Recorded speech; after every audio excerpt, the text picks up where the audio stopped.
10, 9, ignition sequence start. All engines are running. Liftoff, and the clock is starting. Liftoff. Roger, the clock is operating. We're underway. It's one small step for man, one giant leap for mankind. And we create a maneuver node to get us right into episode 19 of Kerbalcast. Is it time for a course correction? I'm such an idiot. I am your LMP, that's Lunar Module Pilot Biff Aldrin, and relaxing on his comfy couch, our CMP, Command Module Pilot, Nostromo. Coming up in today's program, Dark Mushroom finishes his 3-part series on rendezvous and docking in this week's Dark Matters. DK with the Twitch TV channel Declarations has another Modders Minute, this week focusing on Precise Node. We'll update you on our progress playing KSP and give you another Shea challenge. And we'll have your letters and the latest Kerbal news in our mission briefing.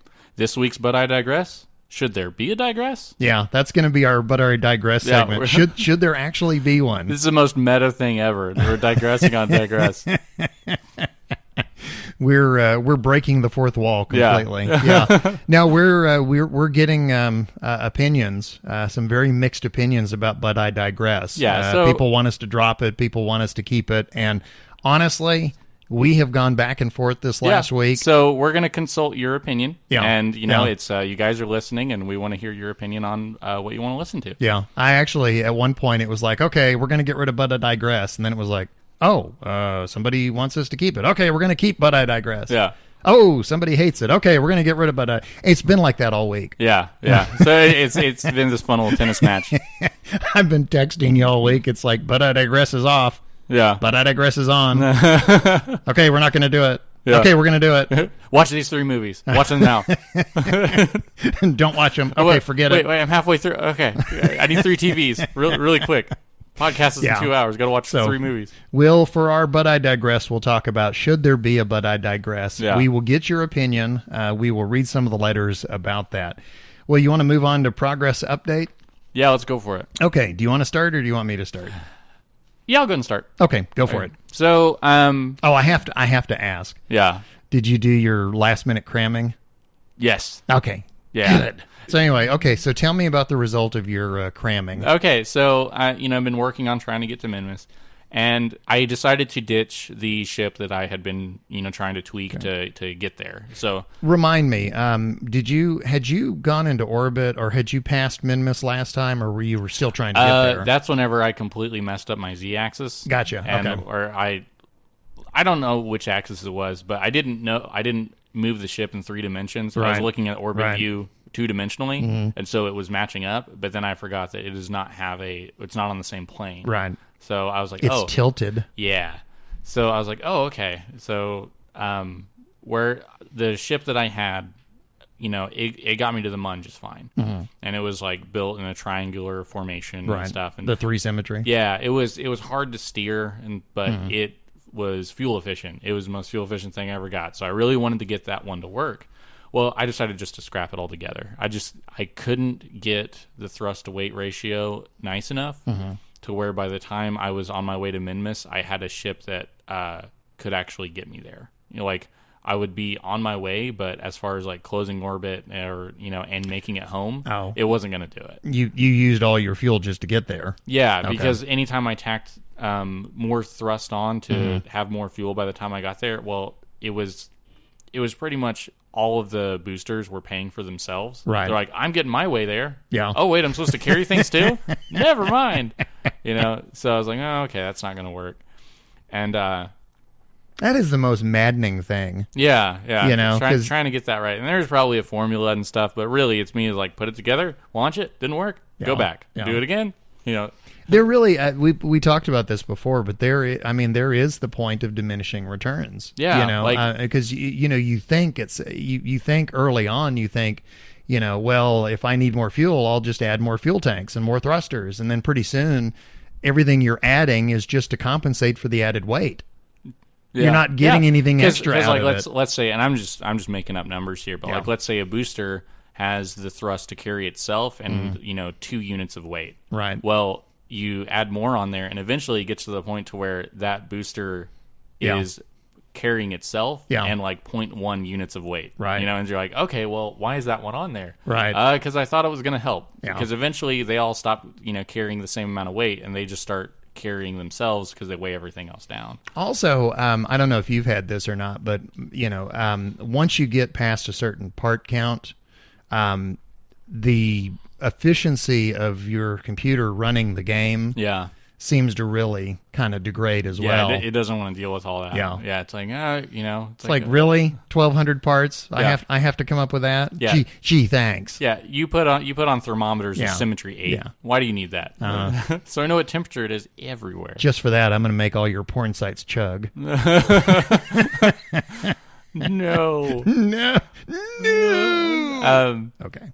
Yeah, so I started building a new ship, and it's called the Min Massive. And The Min Massive. Yeah, I love it. Yeah, trying to get to Minmus, and You should have called it the Minimum Massive, the Minimum Maximum, yeah, that's what I'm hoping it'll be. or the Mini Max. Yeah, the min maxing.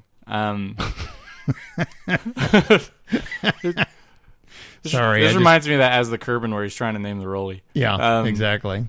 So the thing that I built, I'm going Symmetry 4. And remember how I said I was having that issue with, I would try to put something on and the symmetry would be off, like Right. if I wanted to put RCS on. And I'm just to be clear, the previous ship, the one that wasn't working, was Symmetry 3. The one Yeah. that you're doing now is the Mini Max is Symmetry 4. Yeah. And I was saying that the thing was bothering me that if I wanted to put something on that was Symmetry 4, Right. on a ship that had primarily Symmetry 3 stuff, It changes. It always snapped to 2. Yeah. It always snapped to 4, and I was like, no, or it snapped to 3, and I was like, no, I want 4, and I'd go and click it. So eventually I had to hit the X button while I was hovering it where I wanted it to be. Right. With this one, This is Kerbal's version of Microsoft Word. Yeah. Have you ever gotten into an autocorrect battle with Microsoft Word? Yeah. Where it's like you change the word and it changes it back, and you go, "No, I want it to be." Yeah, I want this word. I'm purposely misspelling it for a reason. Yeah. It's like, no, you're not. It's like, no, I want Symmetry 4. No, you don't. Yeah. We need. Please continue. We need a giant paper clip. Yeah, that's it. We need a giant wrench that Yeah. helps you out. And it's like, oh, I see you're building a rocket. Would you Yeah. like to add some boosters? And like, no, I'm And fine. give him a top hat. Yeah. I'm the talking wrench, and I'm here to help you. That wasn't from anything, was that? No, not at Okay. all. And- It's from the demented recesses of my brain. oh, there we go. So Please continue. so I would try to put on something that was just 1. Right. Or 2. Like I want to put solar panels on both sides of this. I wasn't having that issue, and I don't know if it's because it will snap itself out of Symmetry 4 easier than 3, or because the problem was fixed or something. But I just didn't get that issue the entire time I built. I was like, oh, this is just all working, because it was just infuriating, building the three Symmetry rocket, because every time I don't know. Maybe Symmetry 4 is more agreeable. Yeah, I don't know. Yeah, it may have been fixed because it just not once did I have that issue. So I was like, oh, okay, well, everything's running smoothly. And The game took pity on you. yeah. So I don't know about the booster thing because all the struts that I used, I put on the top of the booster, which it doesn't have that sink in problem. Right. So I was, attaching things and slapping the ship together, and I have it going at a pretty good pace. And I currently After launch, you mean? yeah. Okay. And I don't think this one will have enough fuel to. I think it may just stop in orbit around Minmus. What I'm really going to use this one for is I'm actually have a Mun encounter that it's on its way on. Okay. And I'm going to slingshot around the Mun and just use that for like a little gravity speed Assist, boost. yeah. Yeah. I'm gonna slingshot off of that and try to see if I can get in the same orbit as Minmus. Okay. Because the Mun is kind of easy in that regard because you're on the same plane, so it's like you can do a lot of like cheating. Yeah. Because you wait until it's just at the horizon and then Right. you launch and you're going to run into it. Right. Well, that was nice for training wheels, but whenever I moved on, I'm trying to do Minmus, I don't have some like quick fix like that. Right. There are the two spots where it intersects, but with the plane. Right. Yeah, there's what he's talking about is the orbital plane of Minmus is tilted compared to the orbital plane of Kerbin. Yeah. And there are 2 points where they intersect, and you don't have to compensate for the shift. It's like it's again, those are hard to hit. Yeah, it's like a stopped clock. It's right 2 times. Yeah, it's right twice a day. Yeah. So, if I'm going to shoot for that spot. That joke doesn't work as well in the digital age, though. No, it doesn't. Yeah, because it's like a broken clock in the digital age is just blank. Yeah, it's like a broken clock. It's off. It's always right, and it's never right. Yeah. So it's both. I'm hoping to. It's Schrodinger's clock. It's both on and off. Yeah. I'm trying to see if I can match it up to the Minmus thing. Plane. Yeah. So I'm going to see how well I can get the node to do that. Mm-hmm. So that's most of my progress. Is I spent because I said with the amount of time that I have right now to play, building with your 6-day work weeks. Yeah, building a rocket is not the most efficient time for me. So it's like, well, I can spend all this time building a rocket, but what am I going to talk about when it's like, oh yeah, I'm still trying to build that perfect rocket. So I spent most of my time trying to build a rocket that I think will really get to Minmus, and I think I'm on track to having a good one.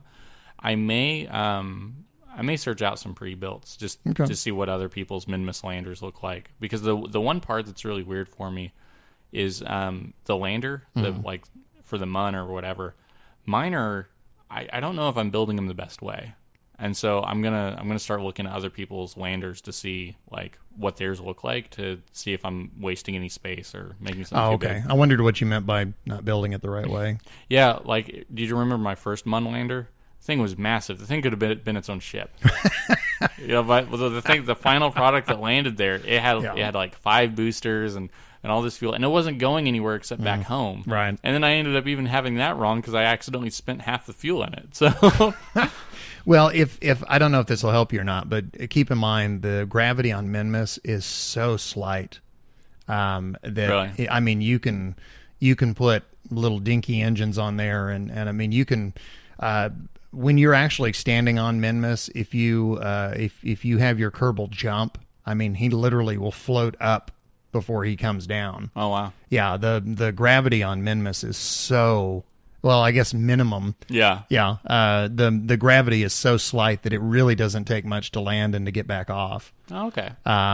So you can really, if you're going to build a Minmus specific lander, you can get away with a very small. You don't need a lot of fuel and you don't need a lot of thrust. Yeah. So anyway, I don't know if that helps. No, that does. Yeah. Because I know that it had a different gravitational pull, but knowing that it's less means that, that initial liftoff. Yeah. Because the initial liftoff from the MUN, like I just took off, and I mean I got a lot of power out of my engines, but knowing that I need even less than that is actually going to be pretty good. Have you actually? I know you've done some encounters. Have you passed Minmus close enough to actually see it in the past? No. Okay. Oh, one fun thing is I was going through. Whenever I originally booted up the game, I couldn't remember if my most recent Minmus my Minmus attempt was still on there. So I go to the Space Center and I look at everything, and every time I clicked something now, there's a little information tab that is automatically open that tells me what the thing is. So like on the left bar, I would click on. I was like, wait, what is this thing? And I click on it, and there's a little pop-up that's like, that's a flag. And I'd click on it, it's like, who's this? Like, oh, that's Jebediah. He's walking on the surface of the MUN. And I was like, oh. And I was like, what's this? And I really liked that. Yeah. Like, if you clicked a debris or something, it'd be like, hey, this is some trash you left out. And like, oh, okay. Blow it up. You slob. Yeah. And so I really liked that feature. I thought that was a really cool feature. And it was like... I bet your copy of the game says, this is some debris. You should make a game called Garbage Day.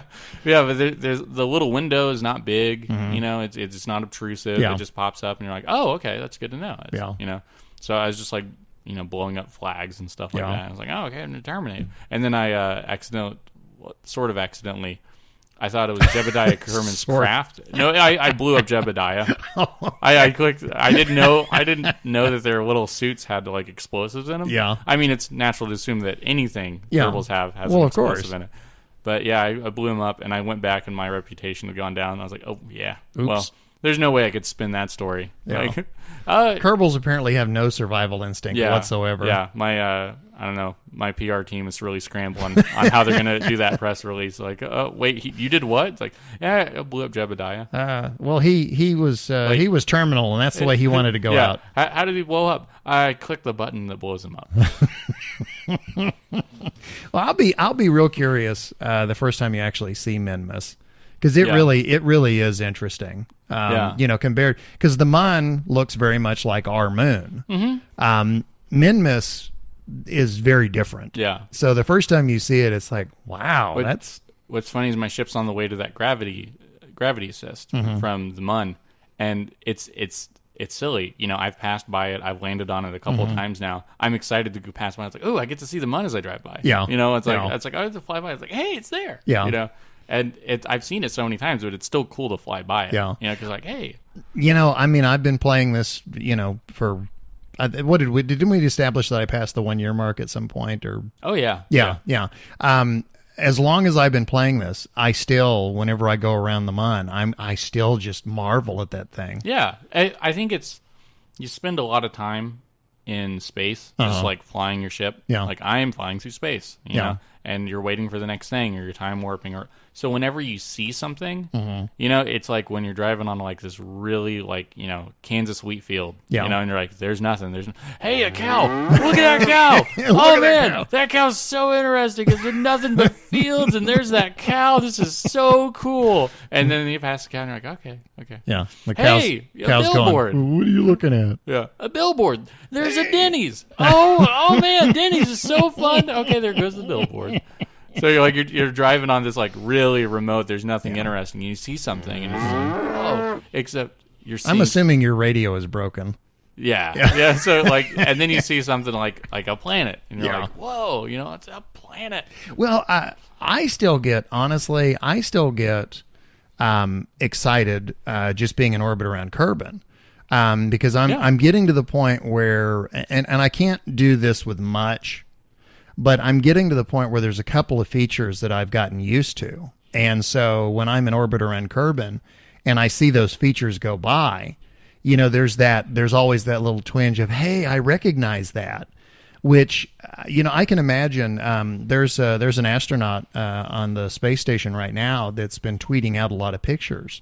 And you get kind of that same sense because, it'll be like, here's the boot heel of Italy, here's the Persian Gulf, here's the, it's kind of that same thrill of recognition. You go, hey, there's the big Kerbin meteor impact. And, there's a certain river formation that I've gotten used to seeing. Yeah. And, stuff like that. Duna, for example, there's a valley, that runs along the surface. And, every time I see that, it's like, hey, there's that valley. So anyway, if you haven't played the game, I'm sure somebody listening to this who like they're in a car with somebody who plays the game, and then somebody's like sitting next to him who doesn't play the game. They're probably going, why are they excited about this? It's like, it's cool. Yeah, that's cool. Why, because it's cool.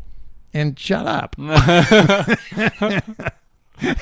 And listen to the podcast. Yeah. You might learn something. Awesome. Okay, now you're going for your progress. Okay, great.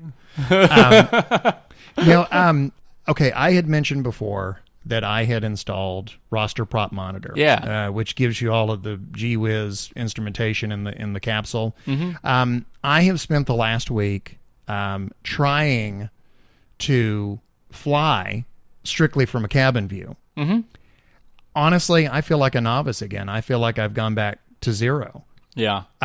Because without being able to do the external view, just relying solely on the instrumentation panels, it's hard. It's more difficult than you could possibly imagine. Yeah, I imagine. Yeah. Well, no, I can't. Yeah, I can't possibly imagine. Well, I mean, I'm so used to the external view where you can see everything. Yeah. You have to have that huge, you could zoom out as much as you want. You're like, you could look at certain parts of your ship, Yeah, I literally had to go back to almost day one because it was like, okay, if I'm going to do this strictly from capsule view, from inside the capsule. I mean, it's like I had to relearn how to get into orbit. I had to relearn how to, get into, to actually create an orbit. I had to learn how to deorbit, how to land. I had to figure out how to rendezvous, dock. There are so many things that I've been trying to do in capsule view, which I have done a million times very easily. Now all of a sudden it's very difficult. Yeah. Because I was relying on that visual aspect of being able to look outside the craft. Mm-hmm. One thing I did figure out is I have to treat the map view as another display. Okay, yeah. Yeah, because there is, as detailed as Roster Prop Monitor is, there's a couple of things that it won't tell you that you can only get from map view. So, for example, when I started, I'm going to try and do my first rendezvous from the capsule view. Mm-hmm. That's when I discovered, after chasing the other thing around, the planet for about 2 or 3 hours, it's like, hold still, dadgummit. I finally realized, I've got to be in map view to do this. Yeah. One correction I need to make. Last week I talked about how you can set up cameras in Roster Prop Monitor, and it'll give you up to 8 different views. And I had made the comment that I had a camera pointing forward. And the comment I made was, I said, but it's always offset because obviously you can't put one in the center of your docking hatch. Mm-hmm. Well, turns out in Roster Prop Monitor, if you select a target, it gives you a view from the center of your docking hatch. Oh, really? A straight ahead view with a crosshair. That made things a lot easier, didn't it? Oh yeah. Yeah. It actually has made docking much easier because, I'm talking about from a capsule view. Yeah. One of the screens that you can call up is literally your straight ahead view, what you're seeing from the center of your docking hatch. Uh-huh. And because it gives you the crosshair, and because it gives you a on screen, it gives you the little pink target. You can line up your crosshair with the pink target, and it's different than what I'm used to, because when you're in that view, especially when you're down to like 1 meter or a couple of meters distance between you and your target, the slightest change that you make with your RCS from the screen, from the docking port screen, has the biggest effect. Like, you just tap RCS and it's like, whee, you're right off the side of the screen. Yeah. So you really have to be much more precise, but it gives you, visually, it's a lot easier to bring that thing in and dock it. Because, you're looking from the center of your docking hatch to the center of the docking hatch that you're trying to dock with. Yeah. So that helps a lot. The other thing I found out, because I've also been playing around with interplanetary transfer, and I went to Duna. I tried repeatedly to land strictly from a cabin view. That was, oh my God, it's like I'd never landed anything in my life. I wouldn't touch that with my 10-foot pole mod. Seriously, it was like, and I could land fine. Yeah. I could, because I've got 2 cameras. It depends on the craft. A couple of them I only have 2. Some of them I have 3, but I've got cameras pointing down. And wait, you said 2 to 3 cameras pointing down? 2 to 3 cameras pointing down. Okay, yeah, because I was like, you get. Yeah. How many cameras do you get? You get 8. Ah. You can do 8 different views. And I discovered that more than 2 views down doesn't, 3 views down is no better than 2 views down. Yeah, so why waste the extra camera? Diminishing camera returns. Exactly. Diminishing camera returns. Yeah. I have cameras. I've got 1 pointing straight ahead. Mm-hmm. I've got 2 pointing straight down, and then the remainder are all looking off to the side in different directions. Okay. And I also discovered that since I tend to do everything, when I get into orbit, I almost always go on a 90-degree heading. I discovered that I can concentrate my cameras on one side of the ship looking at different angles from that one side, and that's most effective because if I'm flying at a 90-degree heading, and I put cameras looking off in other directions, all I'm seeing is empty space. Yeah. Whereas if I concentrate my cameras on the side that's always going to be facing the planet on a 90-degree heading, then those cameras are more effective. So again, I've got one camera pointing forward, two pointing down, and then others are pointing off to the side. Landing on Duna, I'm watching my two cameras that are looking straight down, and I've got one camera selected that's looking off to the side so I can see horizon. Yeah. Okay. And I'm also flying with the electronic nav ball, which is a little bit more detailed than the standard nav ball that you get. Mm-hmm. This one actually appears on a screen, and it's got a lot of readouts around it. You know, for example, it'll tell you what your horizontal speed is, and it'll tell you what your vertical speed is. I mean, it gives, again, it gives you more information. Yeah. I would bring it in for a landing exactly the way I had done it before. And I would come in and I would touch down, less than 5 meters per second. I would set it down and it would be like perfect. Mm-hmm. And I'd go, yay! And then it would fall over. And it'd be like, what? And so I'd, F9 and I'd bring it down and yay! And then it would fall over. And this went on. I think this happened 2 or 3 times. And then finally it landed and then it didn't topple over. So again, it's like I'm relearning. Yeah. It's like I've never done this stuff before. Yeah, it's like you're starting over. Yeah. It's like... The one thing, and I'll ask your opinion on this.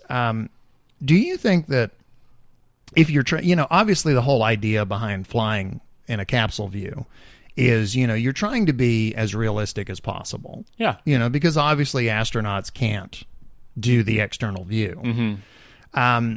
So I'm trying to fly from a capsule view and, for example, landing. Let's just focus on landing.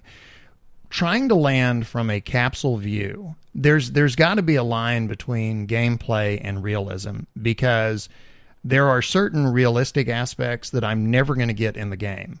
Astronauts who, the Apollo astronauts that were actually landing on the moon, they were able to, they were looking out of a window. They were able to move their heads around and get different views as they looked out the window. Mm-hmm. They also had that sensation of motion. To gauge things. Yeah. I mean, there was a sensory aspect to it, which you're not going to get from the game, obviously. I mean, obviously in the game, you're not going to feel the sensation of coming down, and you're not going to feel the pads touching down and things like that. The question I'm trying to ask is, how close to realism should I be trying to get?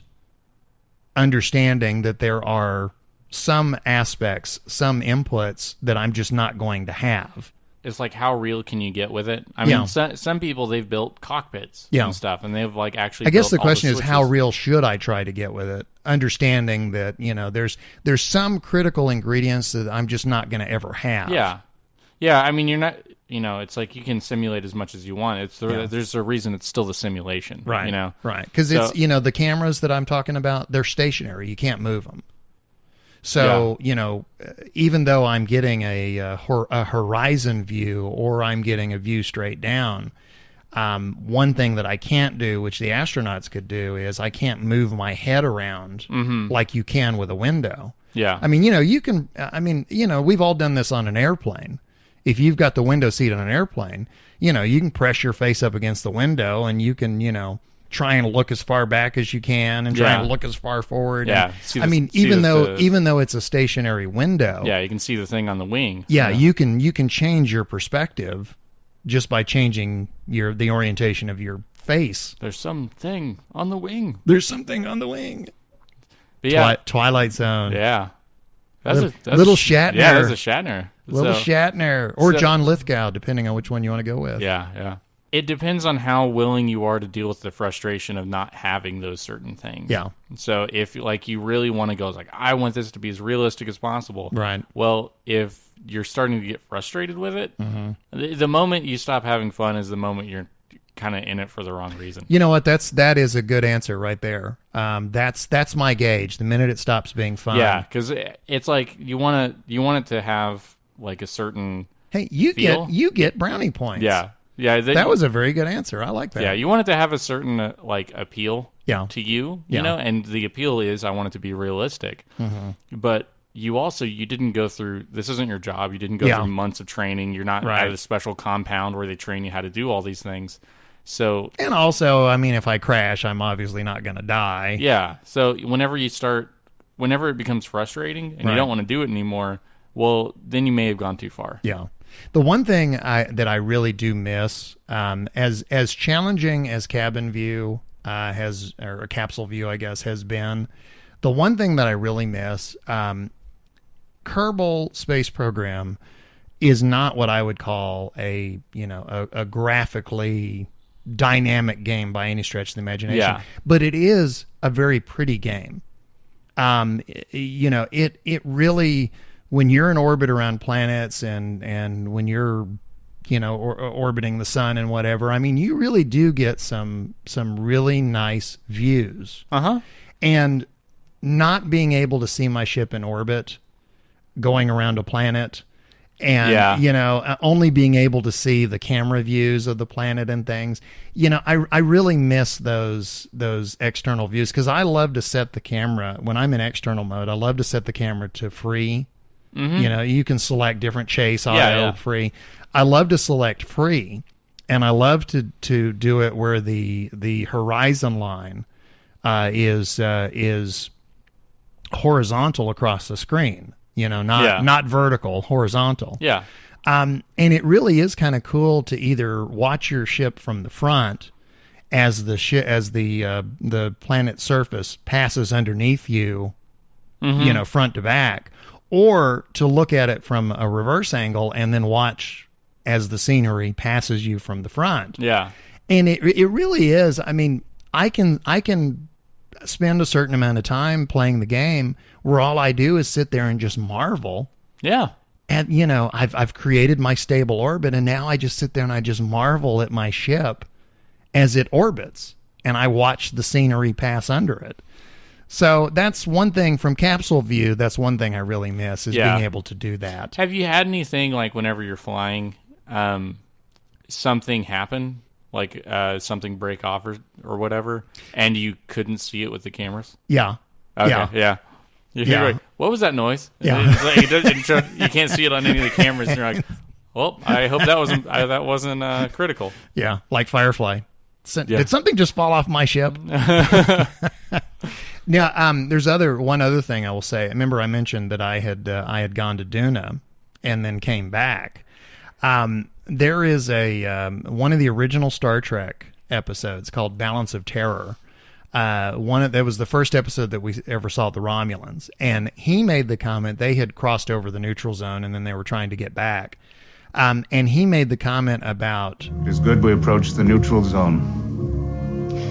Not too soon for me to see the stars of home." I had the weirdest experience with my Duna mission this week, which is, it took me a while to get to Duna. And then obviously I went through all the gyrations of trying to land and not topple over. And then, of course, I got back up into orbit and docked with my tanker and then came back to Kerbin. I had the weirdest sensation, because we're talking a week-long endeavor. Mm-hmm. Okay, I mean, it took me a week to get to Duna, land, come back, and then return to Kerbin.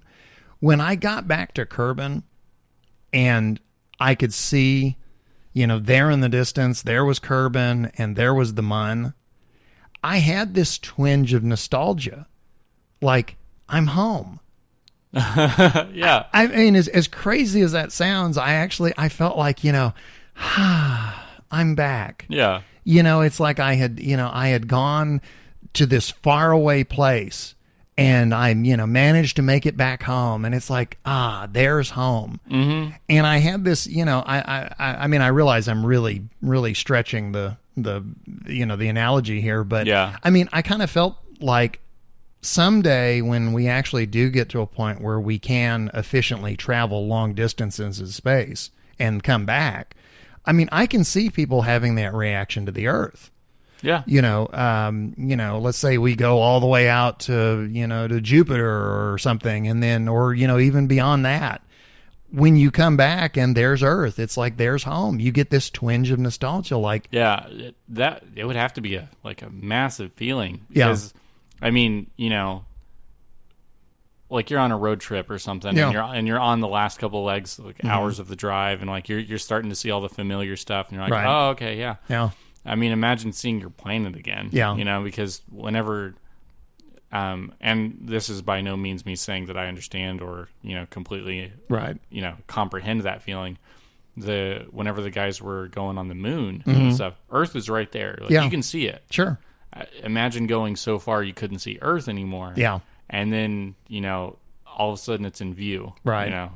I imagine that has to be an overwhelming kind of feeling. It was very interesting because when I first, when I was captured by the Kerbal sphere of influence, my first view was, Kerbal was just this little blue dot, and I could see this little gray dot rotating around it. And I mean, there really was this feeling of, accomplishment. Like I had really journeyed to this faraway place, Duna. And, and when I came back, I didn't nail the return interplanetary transfer very well, because I ended up going around the sun and then coming back. Oh. But I did do it in one, I mean, it was like a half circle. But you'd be surprised how bright the sun is when you get close to it. I bet. Yeah. I mean, it's intense, very intense as you come around it. But yeah, I hooked around the sun, and then I was captured by Kerbal, and then I looked, and there was this little blue dot and a little gray dot. And I mean, I really felt like I had gone on this long journey and come home. This is something you and I have talked about personally. I don't think we've ever mentioned in the podcast. One of the things that I think is so cool about video games, and this is any video game. The very first time I ever played an online game with friends, like a first-person shooter or whatever. Yeah. The thing that I noticed the next day when we were all together and talking about it, the way we were talking about it was, and then, I jumped out the window and I, did this gun and I shot you. And then, it's not. And then I controlled the character. Yeah. And then I right clicked and then I, space barred. And no, you don't talk about it that way. Yeah. You talk about it like you're really doing it.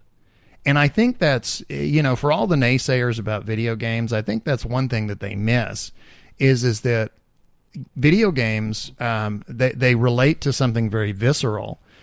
In that, it allows you to inhabit this other space.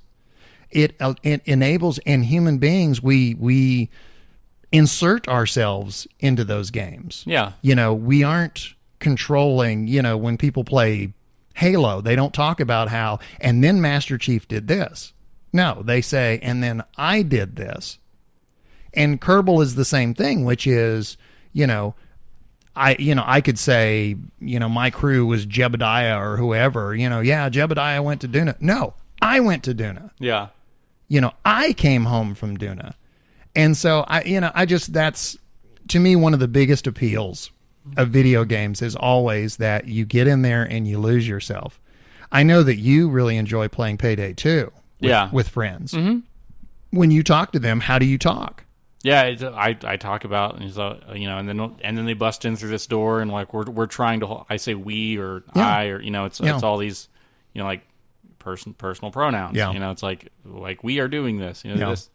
Because whenever I'm referring to other players, like let's say I'm playing with just random people, I don't say the guy who was controlling Dallas did this. I was like, that guy did that. Right. Like he did it. He's controlling the thing. But like he is controlling his experience, and I was experiencing what he was doing. And that's unique to video games because nobody reads a book or watches a movie and describes it in a first person perspective. Yeah. It's always, Captain Kirk did this, or, Spock did that. Yeah, because he did that. Yeah. Because you didn't have anything to do with whether or not he would. Right. And every time you see it, it's going to happen. But if you played a Star Trek game as Kirk, you would be talking about how you did it. Yeah. So anyway, that's before I stretch that too long. We'll progress from our progression. But that's what I've been doing this week. I have been relearning how to control my ship strictly from a capsule view, and I will say it's very challenging. It's a lot of fun. It's a whole new way to play the game. Yeah. So that's really cool. Yeah. I don't know if I'll ever touch it, but that's really cool. I will tell you this much. This is not something I would have attempted a year ago. Yeah. When you're starting out, you need every advantage you can possibly have. Mm-hmm.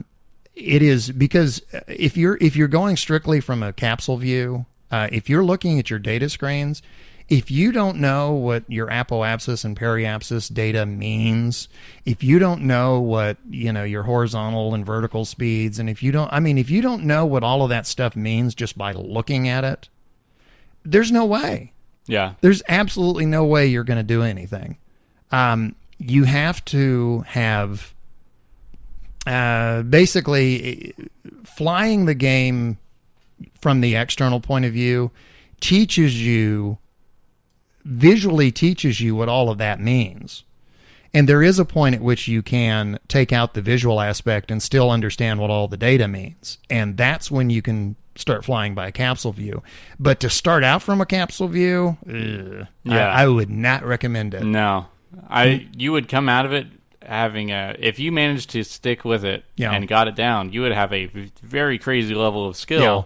But I don't know. The entry point is pretty expensive. Well, you know how you always hear that joke about cow tipping. The Kerbal version of it would be capsule tipping. Yeah. At least the way I was landing, because it's like every time I sat down, I would just topple right over. Yeah. Well, let's move on. As always, it is time for Dark Mushroom in this week's Dark Matters. He's been doing a 3-part series on rendezvous and docking, and this is part 3. Approaching directly at low velocity is this week's Dark Matter. My name's Dark Mushroom, and at long last, we cover the final, most challenging, most satisfying part of our rendezvous mission: docking.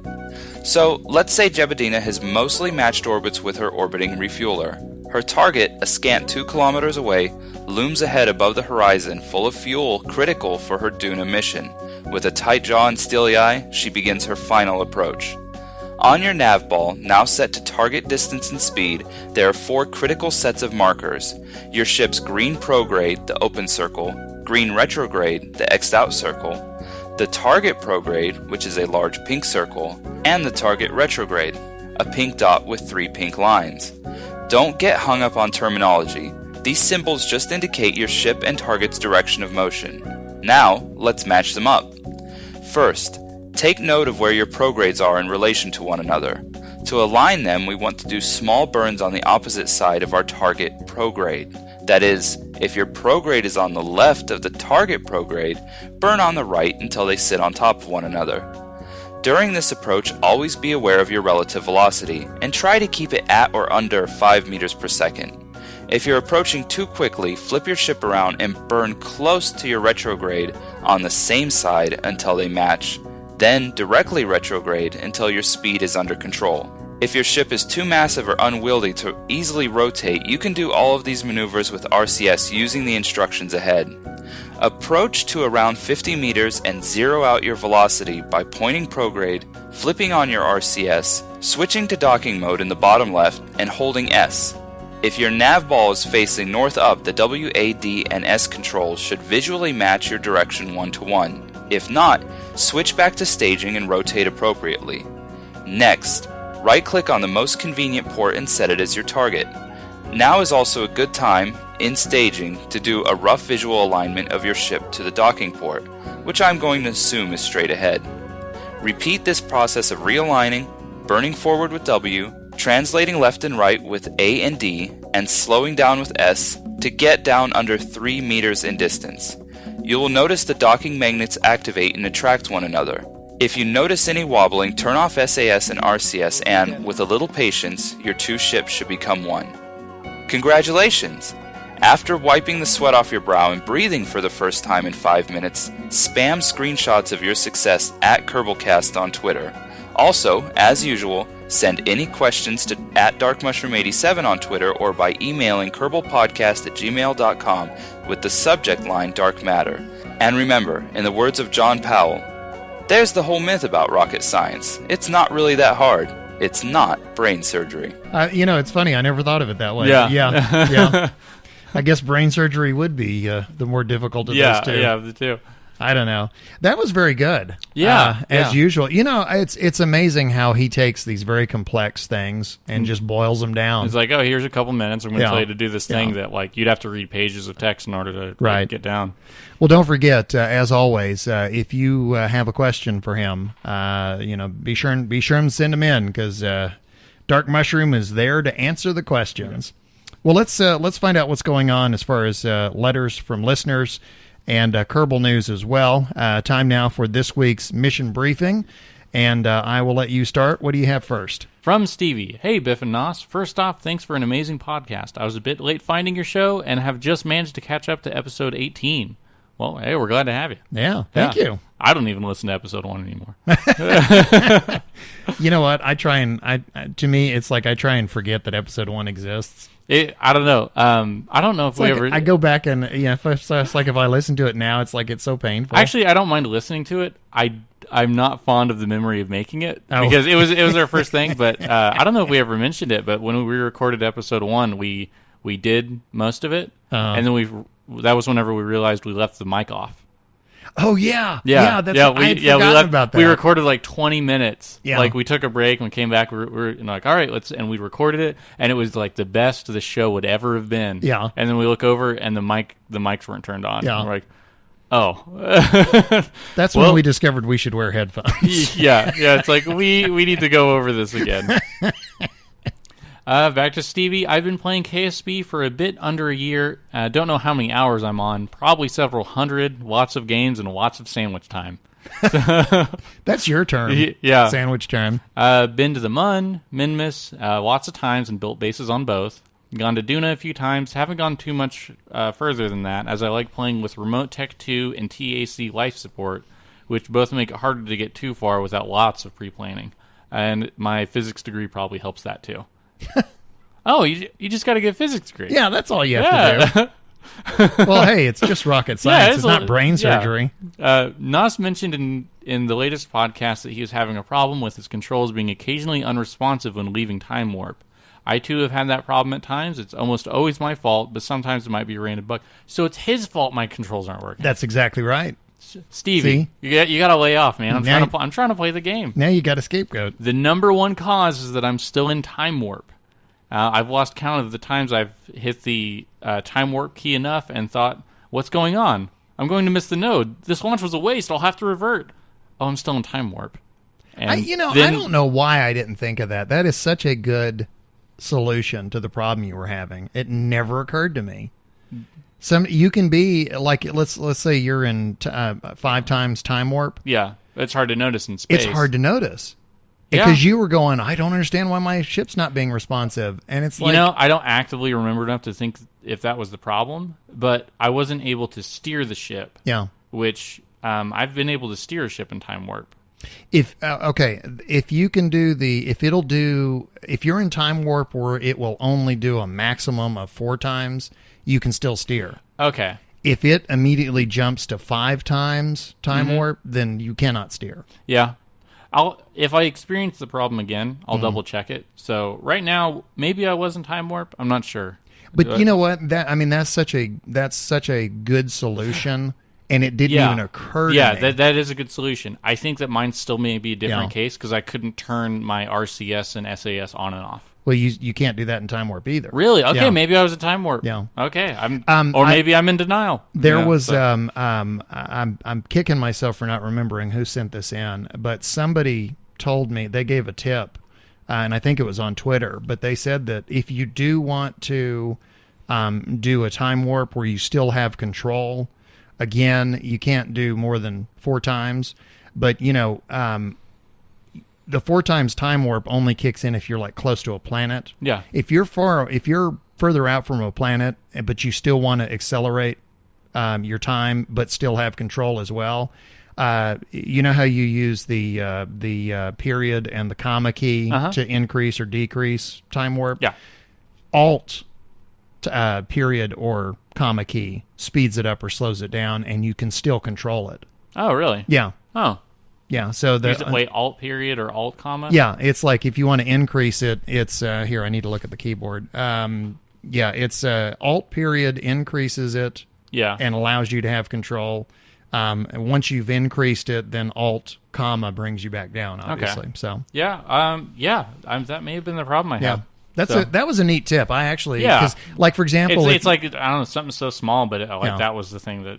But like for example, if you want to accelerate, if you want to like burn your thrusters, yeah, but still time accelerate, you can use the alt feature. Oh, okay. So anyway, and just to wrap up, Stevie, learn something new every day. Once again, awesome show, and keep up the great work.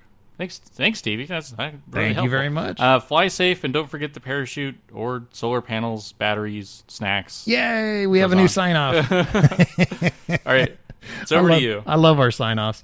Okay, we have another letter from North Star, and before I read it, I have to apologize. He sent in a very lengthy letter about performing an interplanetary transfer. Yeah. It was about 8 pages, and I tried to chop it down to just a few paragraphs, and I ended up combining a couple of things and just totally butchered. It's like whenever you have a test over a part of a textbook, and you have to do like, I can only fit it on the index card, right? And then, Well, I didn't catch this until I went back and listened, but I had to, and it sounds like what I'm saying. In order to do an interplanetary transfer, that you have to get outside of the Kerbal system and then do the burn. No, you do it in Kerbal orbit. Set a maneuver node while you're in Kerbal orbit, and then use that to create your interplanetary transfer.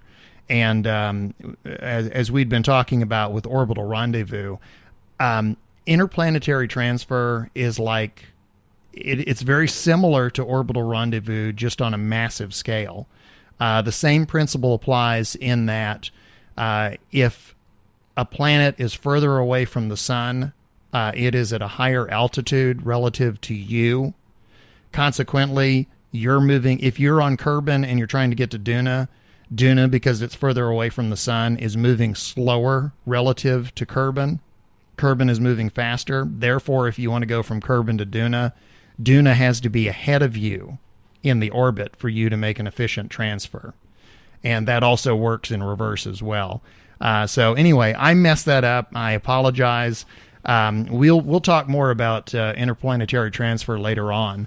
But I wanted to make sure that was clear. To do an efficient interplanetary transfer, you start in Kerbal orbit, or you start in planetary orbit, I should say. You don't get outside the system and then do it. Okay, so moving on. This is the actual North Star letter. Oh, and you know what? I messed up 2 things last week. What? Well, the other one was minor. But you remember I was trying to talk about how to bring up the nav ball in the map screen? I said you use your insert key. It's your delete key. Oh. Yeah. Yeah, I was listening to it later, and I went, no, you dummy. You know, for an entire week, there's been somebody who's just been smashing that insert key. And like, why it's isn't still it not working? working. It's still not working. Damn you, Biff! No! Okay. Okay, from North Star. Greetings again to the Kerbalcast team. In episode 17, I noticed some discussion of sending fuel tankers to Joule, and the best way to send fuel tankers there, such as to arrive with a decent amount of fuel left in the tanks. I thought I could be of some help in this matter. If you set up a fuel depot in orbit around the Mun, Minmus, or Ike, or Duna, then you can consolidate the fuel supplies into a smaller number of full tankers that will proceed the rest of the way to Joule. The empty fuel tankers should ideally be provided with enough mass of fuel to return to Kerbal for reusability. Using this plan, your newly full consolidated tankers will have to proceed a smaller gap in delta V in order to arrive at Joule and thus arrive with more fuel left in the tanks. This will also save fuel and get more of it to Joule, as you will spend less fuel pushing empty tanker mass all the way to Joule. This is also related to, do you remember last week I had said that for novices wanting to practice orbital rendezvous, put a tanker in orbit with lots of empty tanks and then keep sending up more tankers to refuel it so that you'd create a refueling station. This is what I was talking about right here, which is you can create refueling stations kind of halfway. Yeah, like if you're trying to get to Jewel, create a refueling station at Duna. So anyway, because as he said, the delta V to get from Duna to Jewel, is a lot less than it is to get from Kerbin to Jewel. Not near so steep. Anyway, what is our next? And thank you very much for North Star. Sorry I messed up your letter last week, but mea culpa. What do you have? I got a tweet. You got a tweet. Ascalon on Twitter. Dark Mushroom, thanks. You made rescuing Kerbals way easier. Now my first base waits for your next chapter. Well, you just got it. You got it. Yeah, he's talking about the orbital, the rendezvous and docking. Yeah. Yeah. Well, yeah, because you have to be able to get that down to do the like rescue whatever Kerman from. You can't rescue him if you can't get close to him. How's that? You got to get close. You got to get close. Get closer. Okay. Cuddlecast.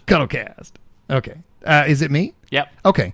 This is a news story. This comes from the Australia Kotaku website, and it's called "Gamer Builds an Actual Working Flight Computer for Kerbal Space Program." Quote, Kerbal Space Program has a whole lot of numbers and variables behind it that influence how your spaceships work and where they go. Well, what better way to keep track of them than with this NASA-inspired flight computer? Built by Redditor KK4TEE, this little box is basically a computer that can interpret data supplied by a Kerbal Space Program mod called Telemachus. The design is based on NASA's DISKey, an interface unit used during the Apollo program.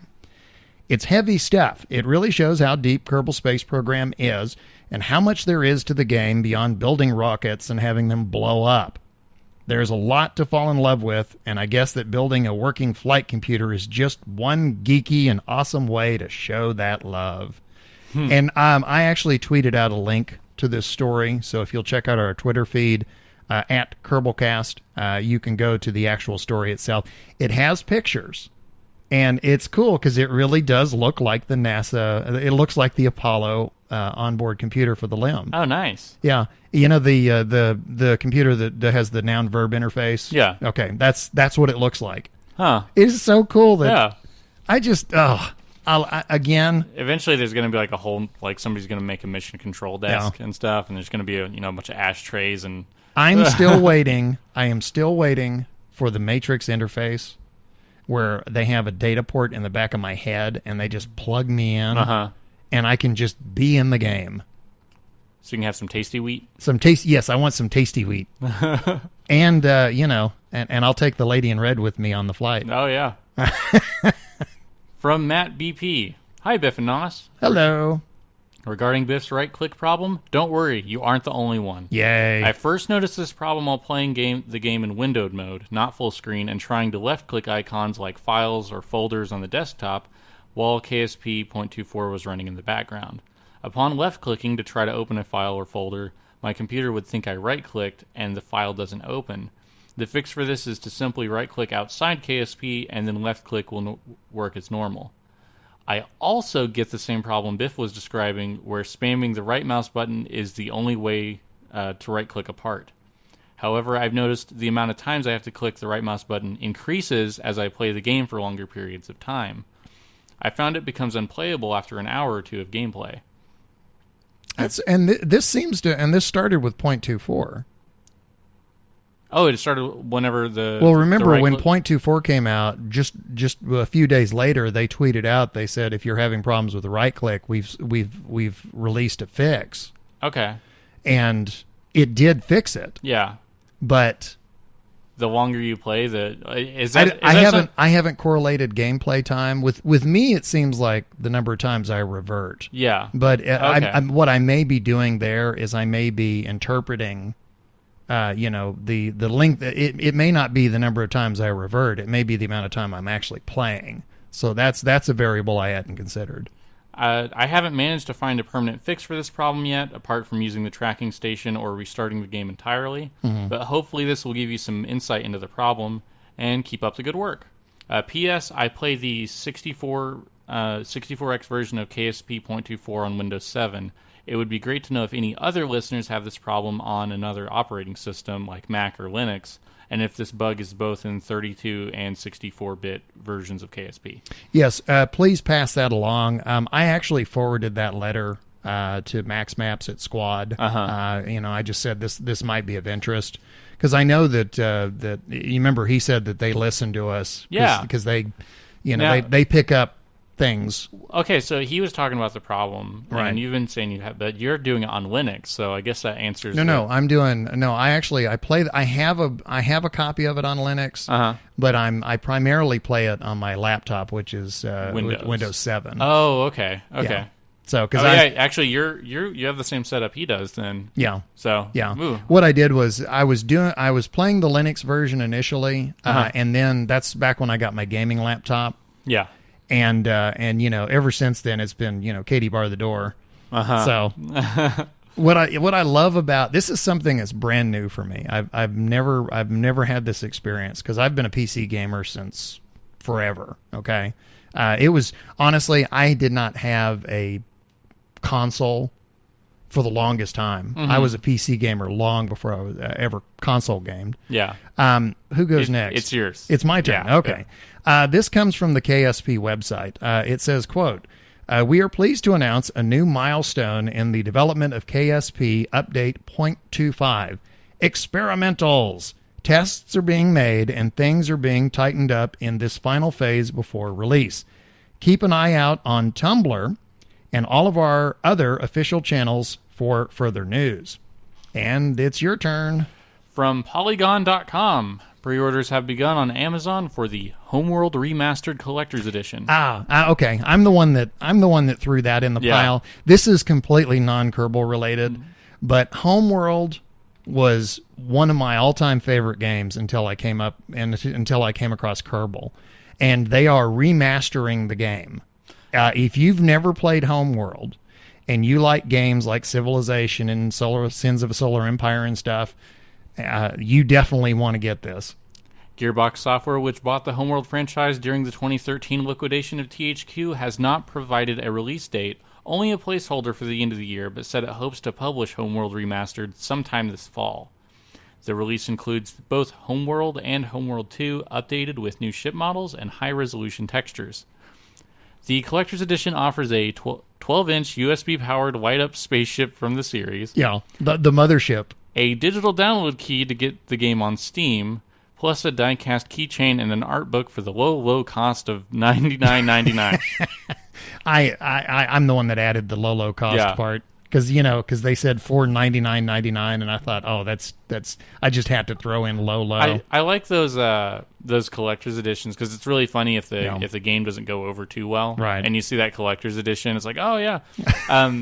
I ended up buying the collector's edition of Tabula Rasa from Walmart for like $5 because it was clearanced out, and I think the game wasn't even like live anymore. I think the servers were like, were dark, had gone dim. But I bought it because it came with a pair of dog tags that were like, they weren't colored or anything. They're just silver dog tags because I was using them for a costume that I was dressing as the scout from Team Fortress 2. So I was like, I needed dog tags, and I walked by and I was like, there's a $5 pair. And I look and I turn it over. It's like, oh yeah. So I just popped it open and threw the game aside. So like this game that they made in that collector's edition was like $80. Right. And I threw it. I was like, oh hey, dog tags. And just chuck their game off to the side. Well, this game will not suck. I can promise. Yeah. Homeworld is one of the very few games. And this is unique. I've never done this before, and I don't think I've ever done it since. The first time I played Homeworld, I played it start to finish. I loved it so much, I played it start to finish again. I mean, I did literally 2 complete playthroughs in a row. Wow. And I've never done that. It's a great game. It reminds me a lot of Battlestar Galactica. The plot line is that there is, you're in charge of this race of people, and there's an alien attack, and what's left of your race has this little armada of ships, and you go off looking for this mythical homeworld, and you have to of course the aliens are chasing you all the way, trying to stop you from getting there. So it's very Battlestar, and the music is very good too. It's adagio for strings, but it's done with a choir. Oh. So anyway, good game. Completely off the topic of Kerbal, but I if you like Sins of a Solar Empire, you will love this game. It's my turn. Okay. Yes. This comes from Futurama King. Hey guys, love your podcasts, and I love the game. A couple episodes back, as we talked about, Nos has gotten a publishing contract for a board game that he's created called Garbage Day. Yeah. And we did a whole But I Digress about it. Nos, I really would like to know if you've heard Weird Al Yankovic's Trash Day song. Oh!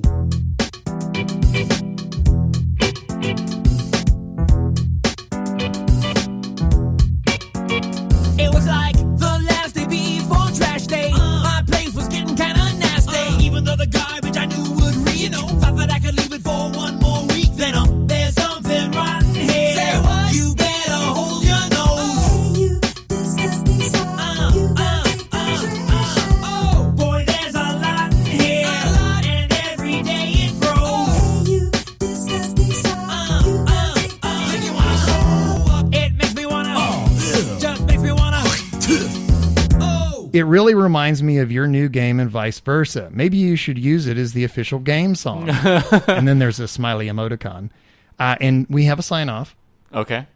Don't forget your staging, and make sure you have the correct Kerbal in the cockpit.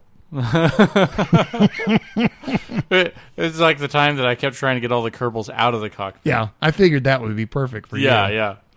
Okay, that's my last letter. What do you have? From Point Andy Shoot.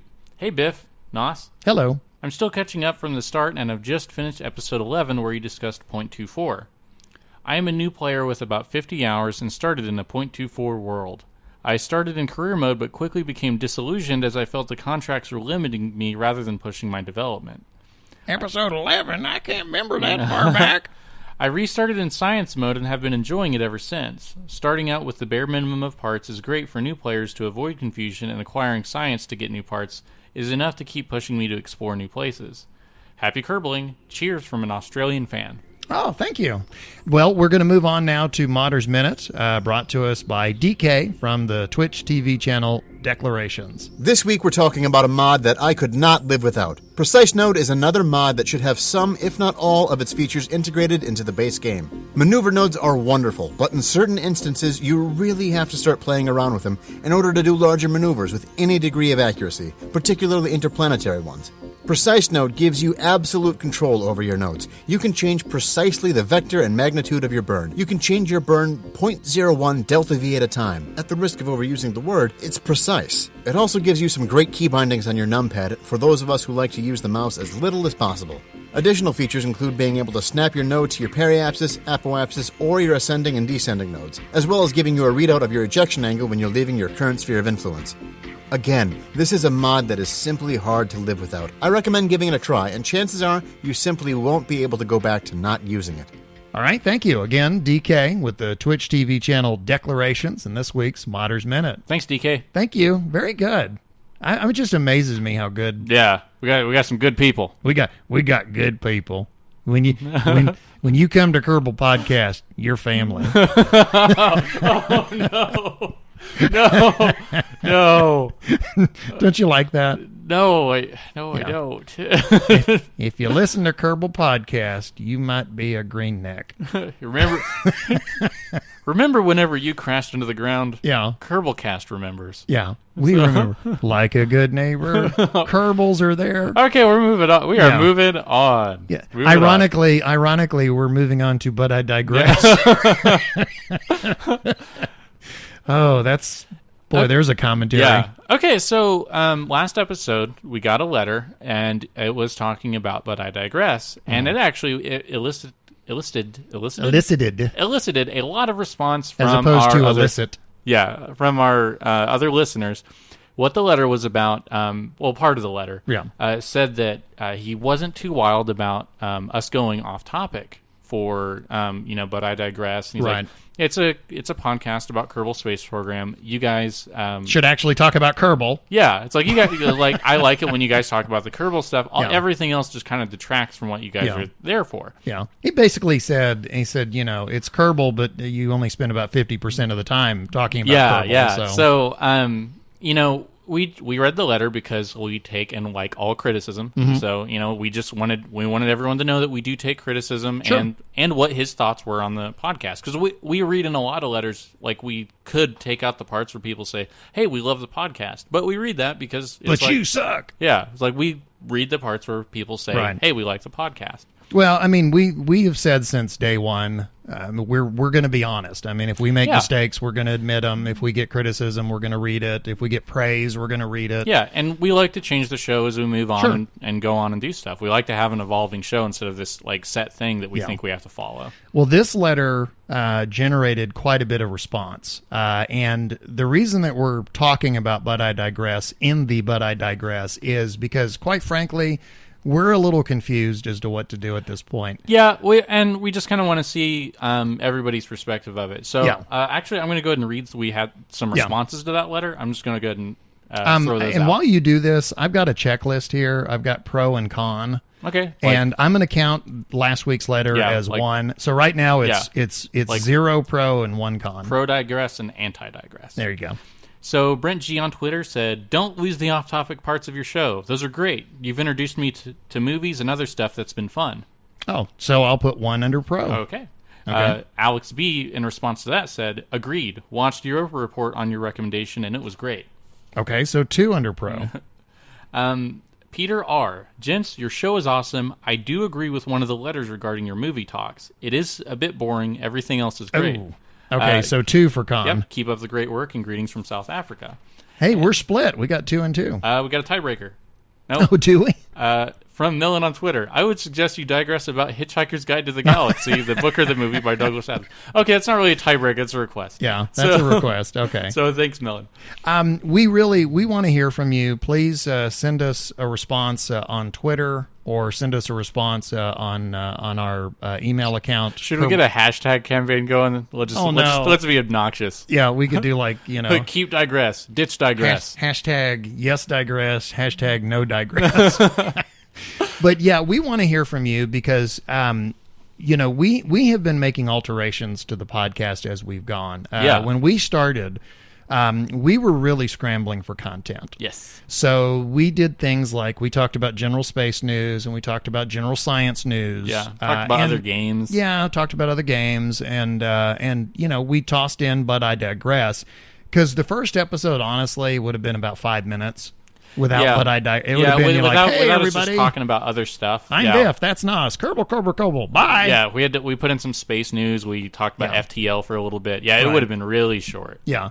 So what we did, as we've gone on, we got rid of the space news. We got rid of the science news. We initially, we had the letters in one section called the crew report, and we had the news in another section called mission briefing. We combined those into mission briefing because we got tired of trying to say crew report without messing up. We were having trouble with crew report. For some reason, our lips would just not make it. So we got rid of that. And also, we got a letter. I got a couple of letters, several podcasts back, saying, "Could you guys talk more about mods?" We've introduced Modders Minute. Thank you, DK. Yeah. We've had requests to do more instructional stuff. That's where Dark Mushroom came in. Thank you. Yeah. So this podcast evolves over time. Yeah. And really, the last holdover right now is But I Digress. Yeah. Minus that, I won't say we're 100% Kerbal because Nos and I, it is impossible for us to have a conversation without us going off topic on something. Yeah. But we try to stay on topic, Kerbal, as much as humanly possible. And we want to hear from you. Do you want us to keep But I Digress?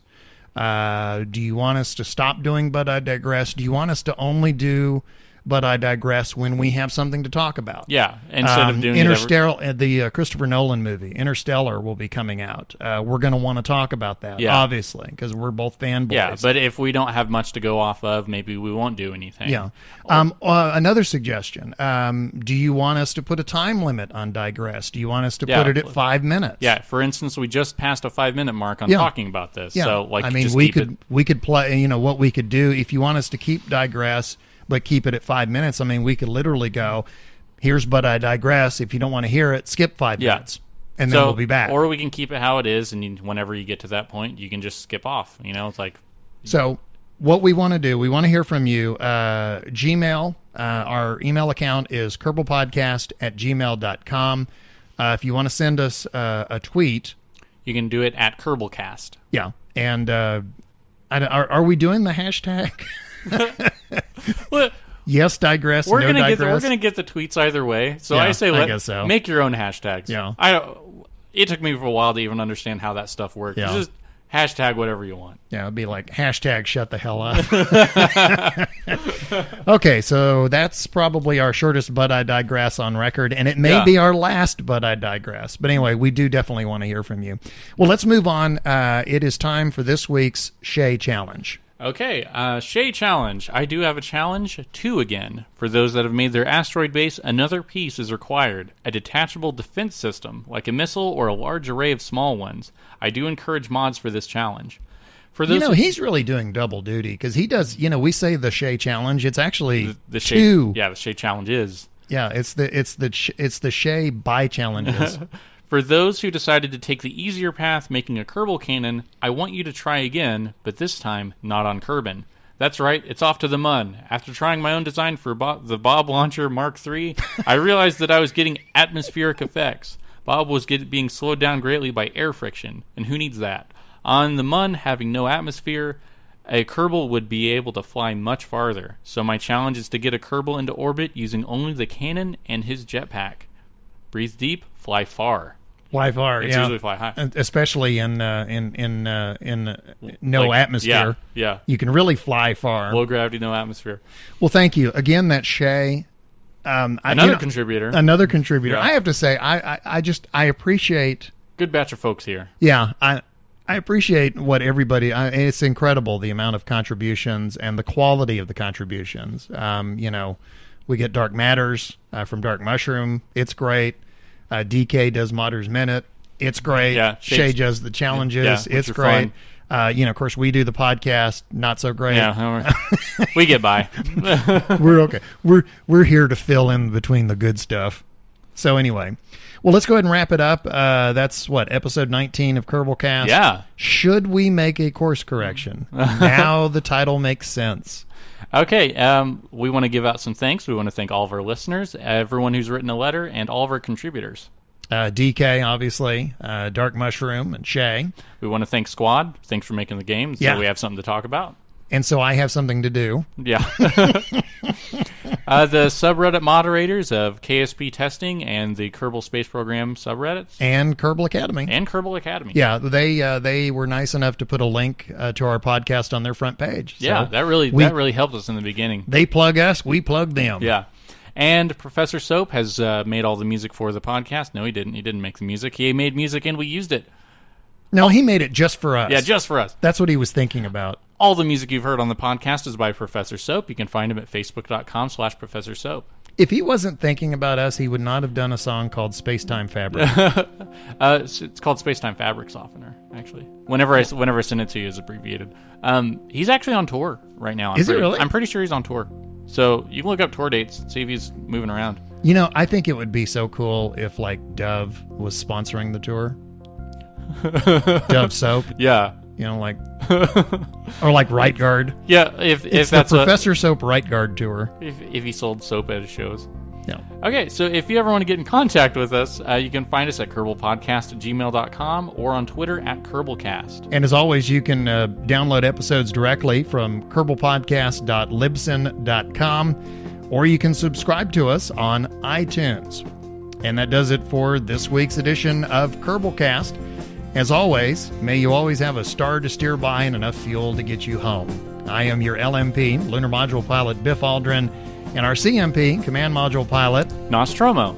Happy Kerbaling. DK with the Twitch TV channel Declarations has another Modder's Minute. I butchered that. Dark Mushroom wraps up his... Maybe I should do that too. Just do the whole podcast. Just do the whole Just do podcast. Dark Mushroom wraps up his... And actually, I've never seen Raiders of the Lost Ark either. I've never seen the Indiana Jones movie. Just to preserve your sanity, they only made 2 Indiana Jones movies. Trust me, if there were 4 Indiana Jones movies, 2 of them would suck. Badly. Horribly.